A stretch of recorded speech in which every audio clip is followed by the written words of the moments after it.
Hello and welcome to Indie 5. This time I'm going to just do 5 reviews in a quick pace, quick pace in my terms, and go from worst release to the best. Of course, this is my opinion and you are free to disagree as always. I'm just basically going through this pile anyways because I didn't this time, I didn't actually plan so much the actual order. I usually just go in whichever order I have actually listened to these albums and do the written reviews, but this time I just figure out why not go to the ways that it ends nicely, at least in the terms of releases. So I'm still kind of like figuring out which one should come second, third, and so forth. But let's start with the weakest link here. I know this one gonna be a sort of a disappointment, at least for people who know this band. Atra Vetosus is a Australian band which has now released a couple of albums, and their latest album was a little bit of a disappointment. Well, this is not so much, but anyhow. So what can I say? This is their debut album, which is just gotten re-released, new cover image, new layout, remix. And well, basically remaster. The basic idea with this cover is this is almost the same idea, almost the same vibe as the original one, but to be honest, this is a little bit better looking, and I cannot basically say how much the sound gonna differ from the original one because I don't have it anymore. I used to have it back in 2013 when it came out. But, times pass and I just pass along the CDs or whatever I'm not too fond of or have in my collection. I'm kind of picky, Well, this might not be the first one actually on this order because I'm not gonna say this is the weakest link or anything like that. This debut album is actually their best release so far. The latest album, Appreciate, which was featured in previous 85, well, that was a big disappointment, really mediocre album. But this first one is actually quite decent, melodic, black metal, fast tempo, all that stuff. Very 90s kind of vibe. And now with this remixed, remastered version, well, it kind of sounds a little bit, I don't know, sterile in a way. Everything is just kind of like too posh, too plastic in a way. But then again, it always also gives a little bit, space and whatnot to the instruments. So it's kind of a clear and sounds kind of nice, even if it could have been more, I don't know, raw.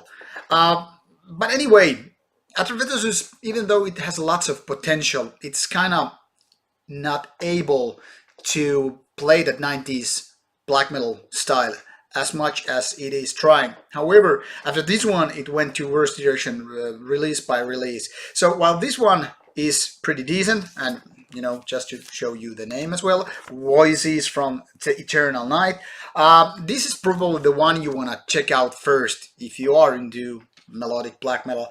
I'm not saying it's really good, but it's decent. It's kind of a pastiche in so many ways, but also decent in its genre.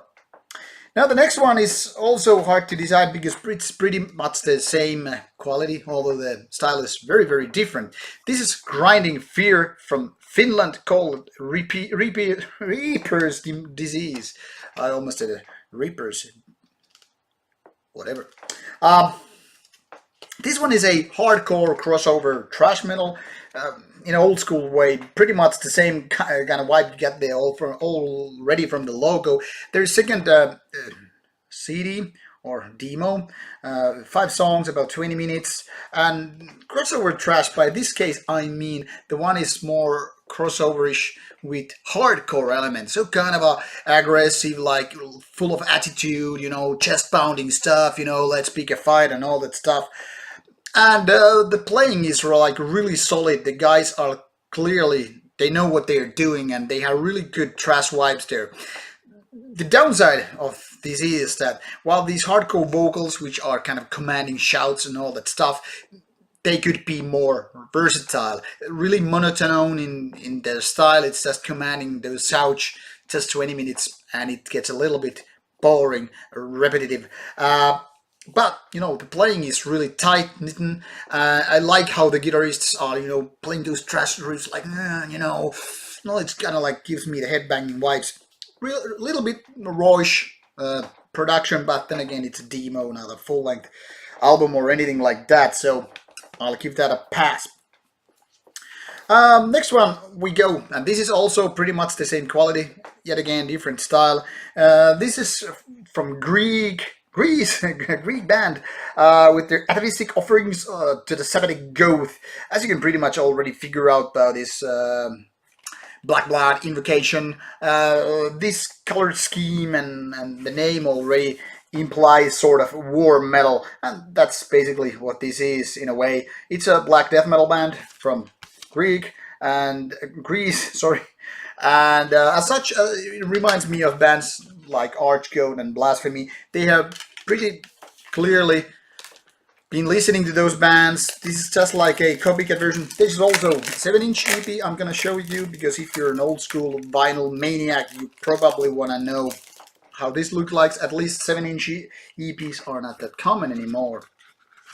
So here we have nice looking mint condition EP version, 7-inch, and at least cover artwork with all its details kind of comes more alive with this format. So 2 songs, about 11 minutes of fast and also mid-tempo pounding. Very much like Archgoat in so many ways. Scrolling vocals, tempo changes, down-tuned guitars, or at least that sounds like that to me. Riffs that could have been already out by Archgoat. But the thing is, well, this is, if I recall correctly, their second release. It's clear that this band is just kind of like beginning their career. They are not very, how to say, original and creative with their work. I mean, of course, basically all war metal or black death metal bands, given, you know, limits and borders, they all sound pretty much the same. And by quotation marks, I mean, of course they sound different, but also you can pretty much figure out from which particular subgenre the band is coming from, and this is by no means an exception. However, this beats most of the mediocre attempting bands there, and as such, it's quite nice, but then again, not very innovative. I don't know, something that might just, you know, evolve into something great later on, but not there yet. Now, if we move one category step above, this one is also from Greece. This is called Hate Manifesto and Those Who Glorify Death. Their debut album, and well, nice looking digipad threefold, as you can see. Cool skull imagery, then some tracklist with more skulls, followed by an information sheet and the band pictures. Yes, this is a 2-man band, and well, these guys are also playing sort of a Black Death hybrid, but this is actually one of the better ones. Not so much sounding a copy-paste pastiche band, but more, I don't know, a little bit or more original as such. The songs are actually really strong, quite aggressive, and the production is really solid, not to mention the vocals, which are doing great job. However, Hate Manifesto has one tiny problem, and I want to underline it's a tiny problem, not a big one, and that is that it's not very hooky, it's not very hit-like, it's not like very memorable. So while it's just easy to enjoy it, whether you're drinking beer, driving a car, or just getting pumped up for a gig or festival you're gonna see later in the evening, it's not something that kind of sticks in your head. Now, some people don't mind it, and that's totally okay. But everybody, and I mean everybody who understands a very little even about music knows that there's a difference when you actually have a song that you can just, you know, memorize, learn the lyrics, and get the riffs going on in your head, even though you're like taking a shower or poop or whatever. But Hate Manifesto is not one of those bands. While it's kind of a strong and, like I said, nice to enjoy, easy to enjoy even, there is something that kind of leaves a tiny hole, which you just feel like it's supposed to feel, with that magic that kind of gets stuck in your head, and you're like, oh man, I just love the band. Well, but great start for a career in a way, and definitely worth checking out. And like I promised, the very best of this 85 comes last, and this one is from Sweden. It's Mephorash. No idea how I'm supposed to pronounce this. Oh yeah, something like in that direction. So twofold mini CD. This is actually re-release of 2015 EP, which had two songs. Was released on vinyl, I think, and later on, 2018, this one just got CD for the first time, as well as a vinyl format, which I don't have here, with a third track as a bonus track. And this one is all about kind of a really dark, sinister, melodic black metal, fast tempo, really gloomy atmosphere. Very much what I like in the Swedish black metal in the first place. So if you think where I should be referring to, I would pinpoint to the redirections such as Craft, Vatine, well, maybe in a dissection way in a little bit too, but this one is not so much about single riffs as it is about atmosphere. The atmosphere is really sinister. It's kind of a beautiful even, with those samples, keyboards, whatnot. I'm not entirely sure how they are made of. I'm not that interested either. But what I'm trying to say here, it's not just melody or guitar-driven black metal as such, but there's much more going on. And the curious thing is that these guys are, except for the singer, they are really young, born in 1994, I think. So in that respect, given that this was done originally in 2015, they were barely like 20, 21 years old, and lots of talent already. However, this band is not like inexperienced, because earlier they had already 2 albums out, and now they have 3 albums out, and their latest one is the best so far. And also, which I reviewed previously, was their latest EP called The Third Vow, which was nice and strong EP as well. So Mephorash has released 3 strong release in past 3 years, which in my books means that it's one of the most interesting, or at least more interesting, Swedish black metal bands to this day. Talking about the newer bands, that is. And definitely something you might want to check out if Swedish black metal is your cup of tea in the first place. I really like what they're doing with their production, their samples, atmospheres, vocals, which are great by the ex-Malin member. I think he's still in the Malin band, but I don't know how active that is. And just almost everything, fits together nicely. There's some parts which are kind of like filling the gaps in not so great way, but tiny problems really. And as such, nice release overall.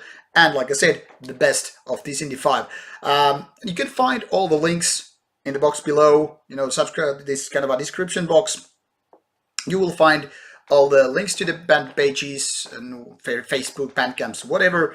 And you can check out the links there if you missed it while I was babbling all about the bands. So make your findings. Hope you enjoy them. And should you have any comments, questions, whatnot, just leave on the description box or the comment box below, and I'll get back to you. And also, since I always will forget to mention it, we also now have Discord chat open for everybody to talk about music, give us suggestions regarding Rauta channel, reviews, interviews, opinions, just whatever, or general feedback, or talk about metal with me and others there on the Discord channel. You will find the link also in the box or comments below. So if you have free time, jump into our Discord channel and see you there. Thank you for watching Rauta Reviews, and as always, stay metal, stay true, do whatever you need to do.